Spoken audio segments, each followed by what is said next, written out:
কেমন আছেন? This is Nafi from Nafis diary. এই তীব্র গরমে আসলে কারোই ভালো থাকার কথা না। তো আজকে আপনাদের জন্য একটা মন ভালো করার মতো রেসিপি নিয়ে আসলাম। সেটা হচ্ছে লেবুর আচারের রেসিপি। এই রেসিপিটা হচ্ছে আমার নানি দাদিদের রেসিপি। ওদের আমলে এটা ওনারা করতো। তো আজকে আমি আমার মা থেকে যেহেতু শিখেছি ওনার স্টাইলে এটা করব। তো এটা হচ্ছে আমার মূলত আমার গাছের ছাদের বাগানের লেবু। আমার এই ছোট্ট গাছটাতে মাশাআল্লাহ 40টা লেবু ধরেছে। তো এখান থেকে আমি কিছু লেবু নিব, বাকি কিছু রেখে দিব পরের জন্য। দেখে আমার ছানাপোনা দেবো নিয়ে এসেছি। আমার এরকম 5টা ছানাপোনা আছে। তো ওরা কখনো ছাদে আসেনি, আজকে ভাবলাম ওদেরকেও নিয়ে আসি, ওরা একটু খেলো। তো এখানে আমি লেবু ছিঁড়ে ছিঁড়ে রাখতেছিলাম, ওরাও খেলতেছিল। মাশাআল্লাহ অনেকগুলো লেবু হয়েছে। তো আমার লেবু পাড়া শেষ। সেখানে প্রায় আমি 20টার মতো লেবু নিয়েছি, বাকিগুলো রেখে দিয়েছি। তো এখানে আমি একটু ছবি নিচ্ছিলাম। ওয়েদারটা খুব সুন্দর, পড়ন্ত বিকেল যেহেতু খুবই সুন্দর ওয়েদার ছিল তখন। তা আমার ছানাপুনোগুলো এখানে খেলছিল দুজন, বাকি একজন লুকায় আছে, লুকোচুরি খেলতেছিল ওরা। সবাই মাশাল্লাহ বলতে কিন্তু ভুলবেন না। আমার লেবু পানা শেষ, এখন আমি সবগুলো নিয়ে বাসায় যাব, যেহেতু সন্ধ্যা হয়ে আসছে তাই আজকে আর আচার বানাবো না। চলে গেলাম কালকে সকালে। এখন হচ্ছে আমরা একটা বলে পানি নিয়েছি, সেখানে আমার লেবুগুলো ভালো করে ধুয়ে নিব। ধুয়ে এগুলো পানি ঝরিয়ে নিতে হবে। লেবুতে পানি থাকলে আচারটা নষ্ট হয়ে যাবে, সেই জন্য অবশ্যই ভালো করে লেবুগুলো মুছে নিতে হবে। আমি একটা টাওয়াল নিয়েছি, এখানে দেখতে পাচ্ছেন। টাওয়ালটাতে আমি ভালো করে লেবুগুলো মুছে নিব। আপনারাও অবশ্যই লেবুগুলো ভালো করে মুছে নেবেন একটা একটা করে, যাতে পানি না থাকে। আমি এখানে একটা একটা করে মুছে নিচ্ছি ঝুড়িতে। তো আমার লেবু মোছা শেষ, আমি এখানে রোদে দিয়ে রেখেছি যাতে বাকি পানিগুলো শুকিয়ে যায়। এখন এখানে কাটার পালা। আমি 4 টুকরো করেছি।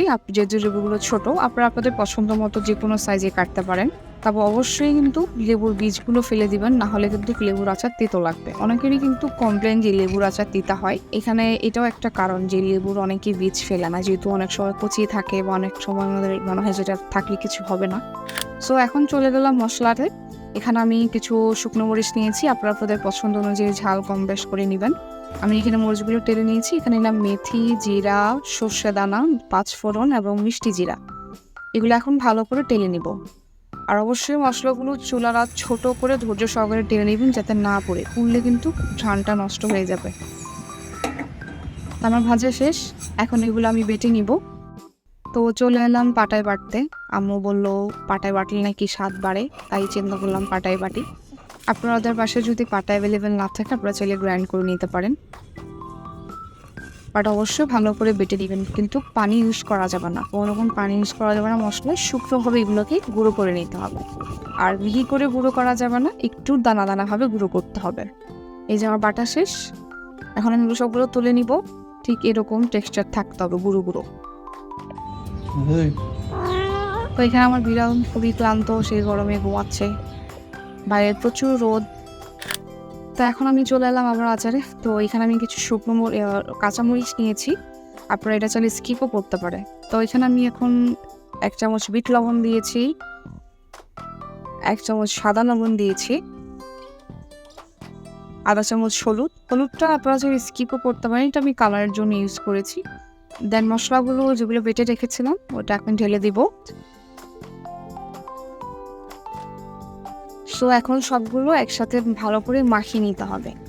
তো স্পুন ইউজ করলে আসলে মশলাটা ভালো করে মাখানো হবে না, কজ লেবুগুলোতে মশলাগুলো ভালো করে যদি না মিক্স হয় তাহলে খেতে ভালো লাগবে না। চেষ্টা করবেন অবশ্যই হাত ধরেই ভালো করে মেখে নেওয়ার জন্য, যাতে ভালো করে মশলাগুলো মিক্স হয়। তো আমার মাখানো প্রায় শেষ। এখন আমি দেখছিলাম একটা একটা করে হচ্ছিল কিনা। কিছুক্ষণ এভাবে মাখিয়ে রেখে দিবেন। তো দেন চলে গেলাম হচ্ছে পরের প্রসেসিংয়ে। এরপর হচ্ছে আমরা সর্ষের তেল দেব গরম করার জন্য। তেলে আমি কিছু 5 ফোড়ন দিয়ে নিয়েছি, স্মেলটাই তো খুবই ভালো আসে। সর্ষের তেল কিন্তু একটু বেশিই লাগবে, কারণ হচ্ছে যেহেতু আচারগুলো আমরা রান্না করিনি। তো এখানে আমি বোতলটা মুছে নিচ্ছি, আপনারাও সেমভাবে বোতলটা মুছে নেবেন যাতে পানি না থাকে, পানি কিন্তু থাকা যাবে না। তো আমি একটা চামচ দিয়ে বোতলে আচারগুলো এখন নিয়ে নিচ্ছি। একটু বেশি হয়েছিল তাই একটা বোতল নিয়ে নিলাম। তেলের জন্য তো জায়গা রাখার চেষ্টা করবেন যে ভরে না দিতে, বোতল ভরে আচারগুলো না দেওয়ার জন্য, একটু খালি রাখবেন তেলের জন্য।